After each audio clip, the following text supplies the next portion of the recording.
Halo-halo ang nararamdaman ko. Kinakabahan ako, natatakot ako, gusto kong tumakbo pero hawak niya ang kamay ko.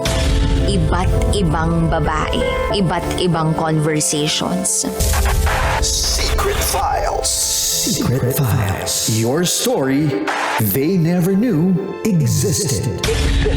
Tinuruan niya ako kung paano maging isang mahusay na kabit. Yung puso ko parang sinasaksak sa sobrang sakit. Secret Files. Secret Files. Secret Files. Secret Files.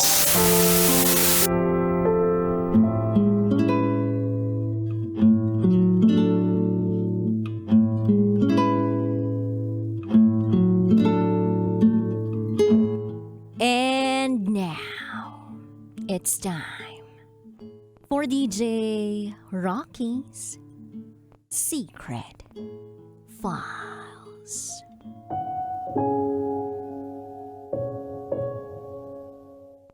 May nilihim sa akin ng girlfriend ko.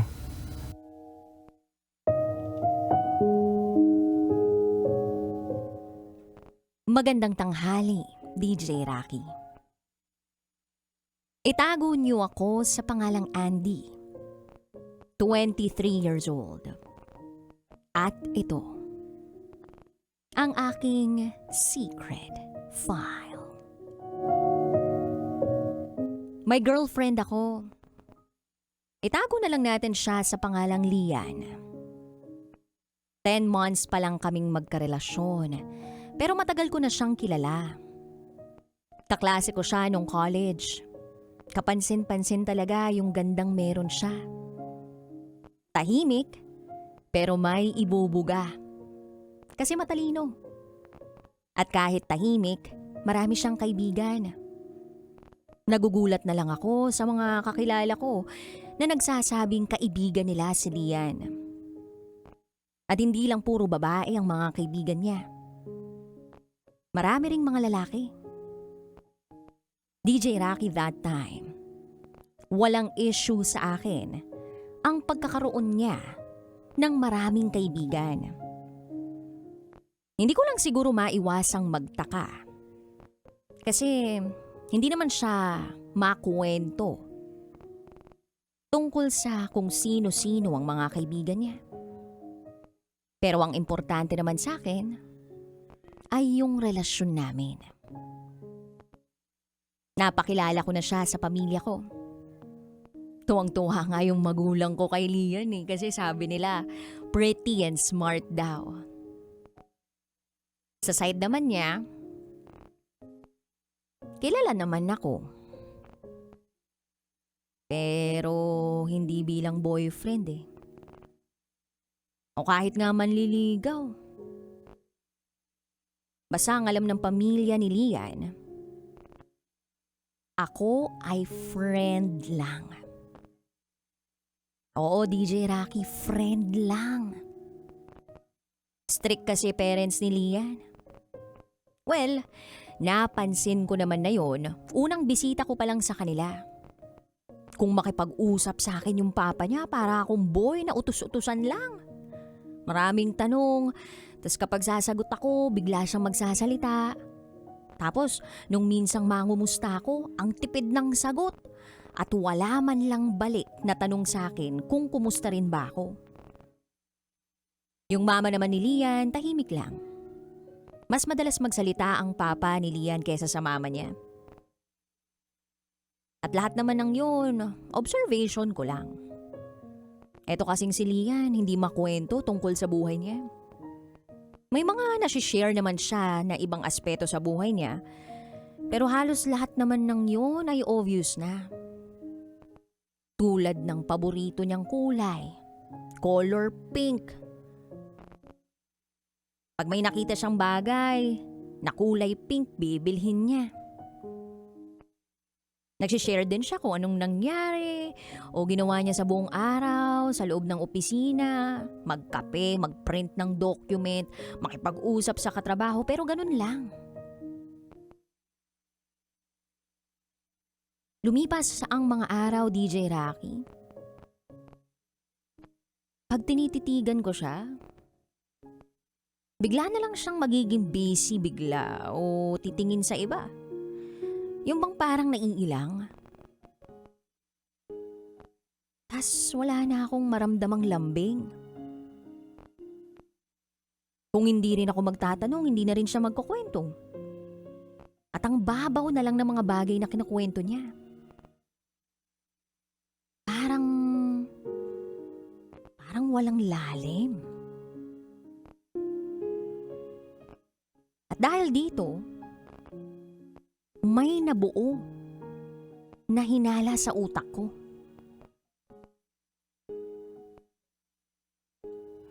Napakilala naman ako ng girlfriend ko sa pamilya niya pero hindi as a boyfriend. As a friend lang. So, masakit para sa akin yun. Kasi parang, alam mo yun, parang bukod sa hindi na nga siya makwento sa buhay niya, hanggang doon pa naman parang wala akong sapat na assurance. So, tinanggap ko siya hanggang sa may nalaman ako.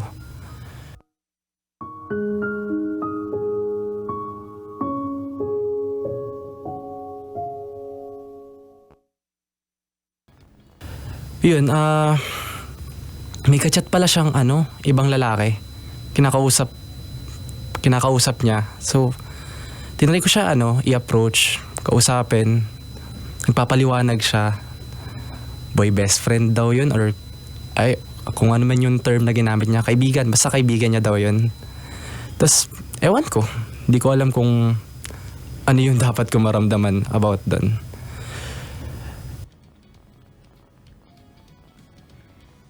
DJ Rocky, pag nagkikita kami ni Lian, lagi siyang nagse-cellphone. Kaya nga isang araw, pumitik na ako at sabi ko, saya mo naman dyan sa phone mo. Alis na kaya ako rito. Parang nagkaroon ng awkward silence. Tapos sabi niya, eto naman, nagsi-cellphone lang. That time, hindi ko siya madirekta o ma-confront. Kasi nandoon yung takot na baka mawala siya. Pero sa loob-loob ko, hindi ako matahimik. Hindi ako maging payapa. Then isang hapon, nakasakay kami ng FX papunta sa bahay nila Lian. Nang biglang nag-ring ang cellphone niya. Kitang-kita ng dalawang mga mata ko na yung taong tumawag ay may sariling picture na naka-upload sa contacts niya. Hindi lang basta avatar. Hindi rin ito yung picture na masyadong formal o nakukuha lang sa Facebook. Nakangisi yung lalaki sa picture, tas may pamilyar na kamay na nakapisil sa pisngi ng lalaki. May pink na bracelet na nakasuot sa kamay ng babae. At yung bracelet na yon ay bracelet na paboritong suotin ni Lian. DJ Rocky, parang may nabuong senaryo sa utak ko na naghaharutan sila ng lalaking yun nung kinuha yung picture na yun. Agad ni-reject call ni Lian yung tawag ni Dex. Yes, DJ Rocky, yun yung pangalang naka-register dun sa cellphone ni Lian. Tinanong ko kung bakit hindi niya sinagot, pero sabi niya, nasa pampubliko raw kaming sasakyan kaya mahirap na baka manakaw. DJ Rocky, ang lakas ng kabog ng dibdib ko. Tahimik lang ako sa buong biyahe. Kaya nang makarating kami sa bahay nila, tsumempo ako para matingnan ang cellphone ni Lian. Dito ko na nakita ang palitan ng mga message ni Lian at Dex. Mas matamis pa sa asukal ang palitan nila ng message. At sa mga oras na hindi kami magkausap ni Lian, doon naman sila magkausap ni Dex. Ang masakit dito, ang mga dahilan niya kapag nagpapaalam na siya na hindi makaka-reply ay either matutulog na raw siya o busy siya sa trabaho. At sa puntong yun, parang hindi ko na kayang takasan yung matagal ko nang iniiwasan. Pinag-awayan namin ni Lian ang kaibigan niyang si Dex. Sabi ni Lian, masyado raw akong malisyoso.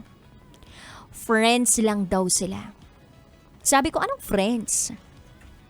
Ba't wala akong alam na madalas na pala kayong magkausap? Ni hindi mo nga nakukwento sa akin na madalas pala siyang nagpupunta sa bahay ninyo. DJ Rocky, akala ko doon na niya marirealize na mali yung ginagawa niya. Na kailangan niyang mas magkwento pa sa akin at lagyan ng boundaries yung pagkakaibigan nila ni Dex. Pero hindi yun nangyari. Inirapan ako ni Lian. At saka siya nagsabing, ano bang gusto mong mangyari? I-unfriend ko si Dex? Hello? Best friend ko siya. Mas nauna ko ngang naging friend yun. Kesa sa maging magkarelasyon tayo, no? DJ Rocky, parang may martel yung nagpukpok sa puso ko. Kasi yung dating sa akin ng sinabi niya, parang mas pinipili niya pang ipagtanggol ang kaibigan niya kesa sa akin. Kesa sa amin.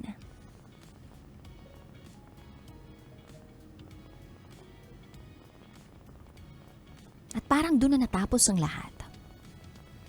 Wala kaming communication sa ngayon. Hindi man lang siya nag-message o tumawag sa akin. Pinipigilan ko rin yung sarili ko.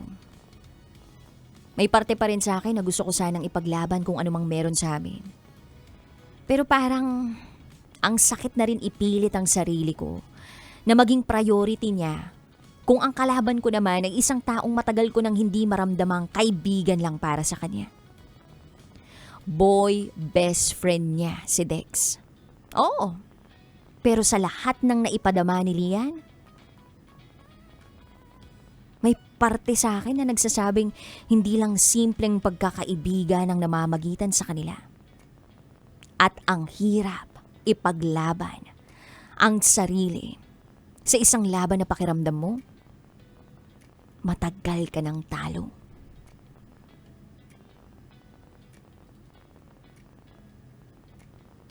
Hindi ko maintindihan kung bakit ipinagtatanggol niya yung kaibigan niya. Like, di ba dapat ang una niyang protektahan or ipagtanggol is yung relasyon po namin? Like, ilang araw na kaming hindi nag-uusap.